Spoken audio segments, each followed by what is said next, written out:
That's what I'm talking about. Do it like that out there, and nobody'll be messing with you. What's most important to you in a girl? Brains, beauty, or personality? Why choose when you can have all three? Really? Like to go to the movies with me? I'll think about it. Oh! What's wrong? I just thought about it.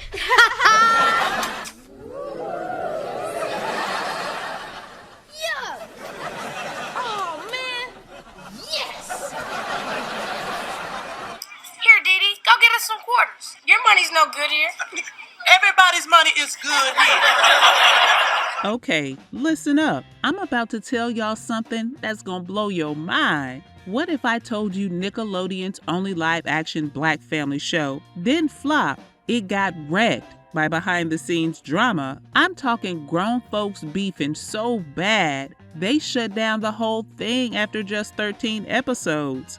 And Dee Dee, that kid's not acting anymore. He's a cop in Atlanta now.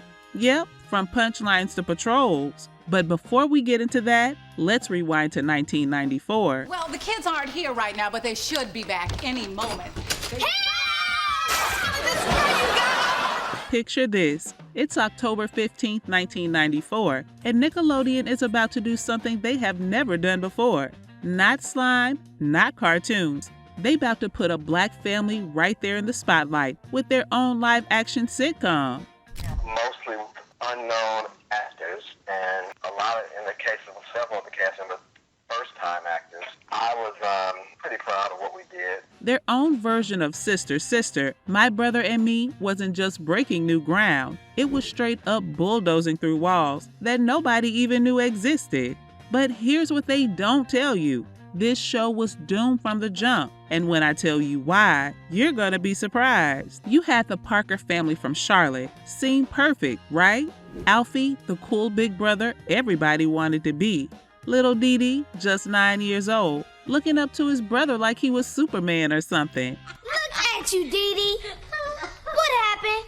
I don't want to talk about it, Alfie.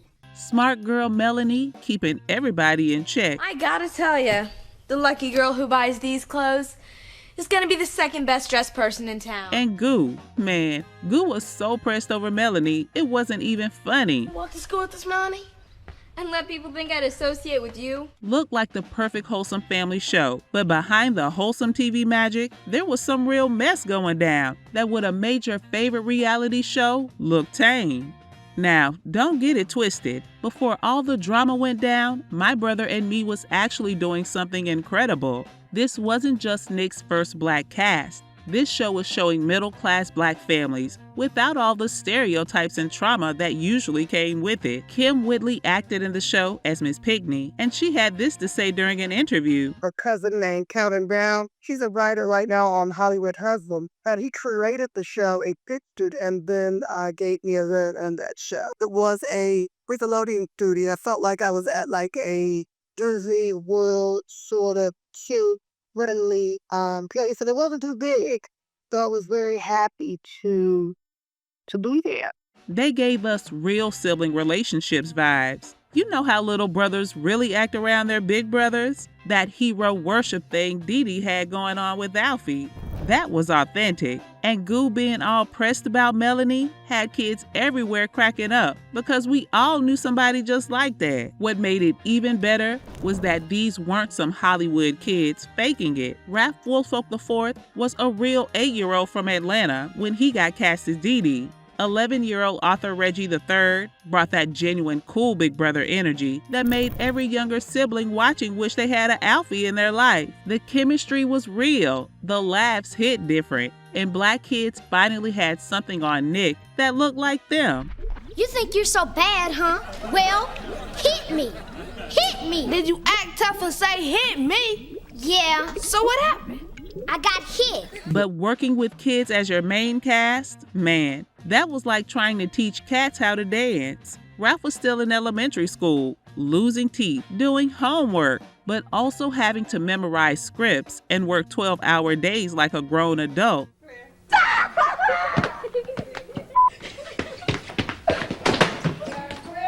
These kids had to balance school with filming, stay focused when they were tired or cranky, and keep that perfect on-screen chemistry even when all they wanted to do was go home and play video games like regular kids their age do. And there were whole scenes filmed that never made it on air. I'm talking storylines, character moments, plot points that would have taken the show in completely different directions. Why'd they get cut? Well, that's where things get real messy. Good morning, Miss Lee. You look mighty fine. Oh. Okay, this is where I need y'all to pay attention because what I'm about to tell you is gonna have you heated. In 2007, 12 years after the show got canceled, Ralph Woolfolk IV, our grown-up Dee Dee, finally told us what really went down. And when he spilled, it explained everything. He said the show got canceled because of disagreements between producers and creators of the show. The two parties had different visions for the show, which caused a major fallout. But that ain't just creative differences. That's a whole war. Picture this. You got the creators, Calvin Brown Jr. and Alonga Adele, who wanted to show authentic Black families with dignity and realness. Excuses in release when they didn't pick up the show that it wasn't the show that they ordered. And my response was, well, it was the only show I ever sold you. Then you got network executives who had their own ideas about what would work for their audience. The creators wanted to tell our stories, our way. But they were fighting against people who didn't understand our culture and were probably scared it was too Black for their regular viewers. Here's what really gets me mad. Nickelodeon was trying to make this show work for white audiences while keeping it real for Black viewers. That's impossible. It's like trying to make soul food bland enough for everybody. You just end up ruining the whole dish. The creators were fighting to keep the show authentic, while executives were probably sitting in meetings like, is this too much? Will this make our regular viewers uncomfortable? How do we make this more mainstream? Every episode became a battle. Every storyline had to be defended. Every piece of slang, every cultural reference, every real moment had to be explained and justified to people who just didn't get it. Meanwhile, these kids are caught in the middle, just trying to do good work while adults are fighting about their future. And then it happened, just like that. No warning, no proper finale, no goodbye episode.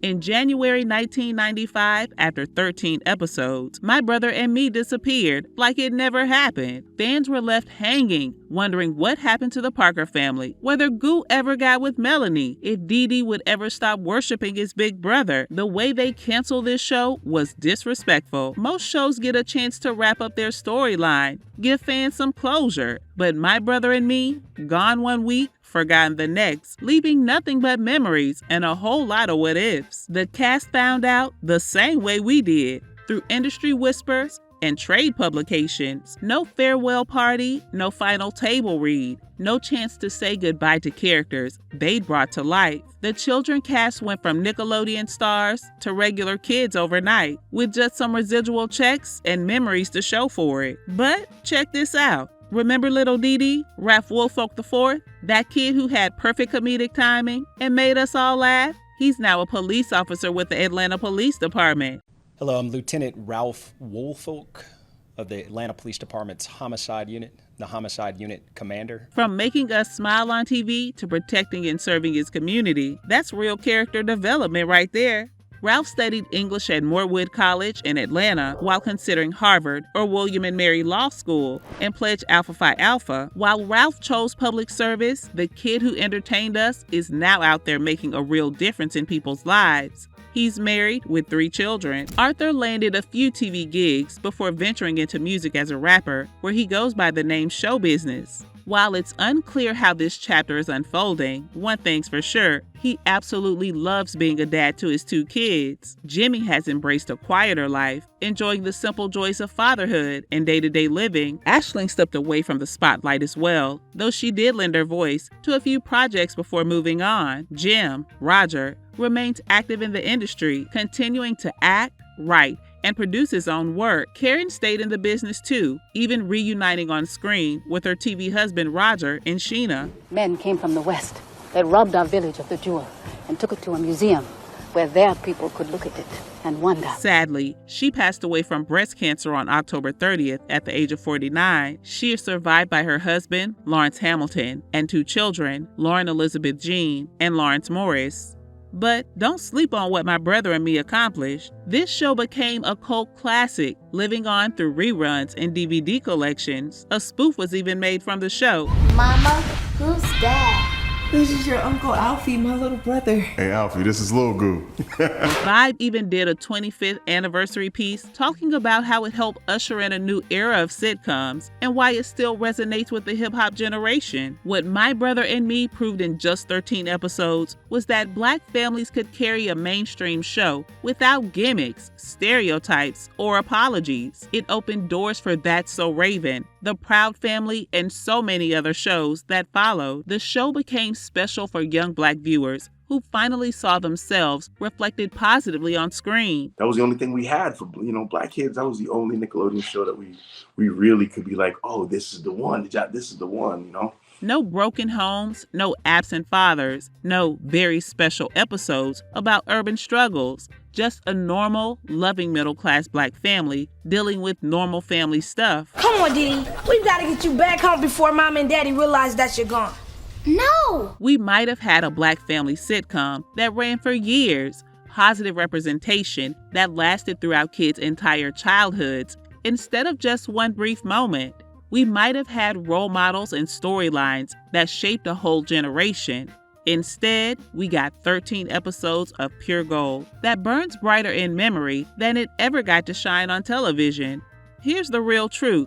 My Brother and Me wasn't just canceled, it was sacrificed. It became a warning about what happens when authentic voices get silenced by executives who don't understand the communities they're trying to represent.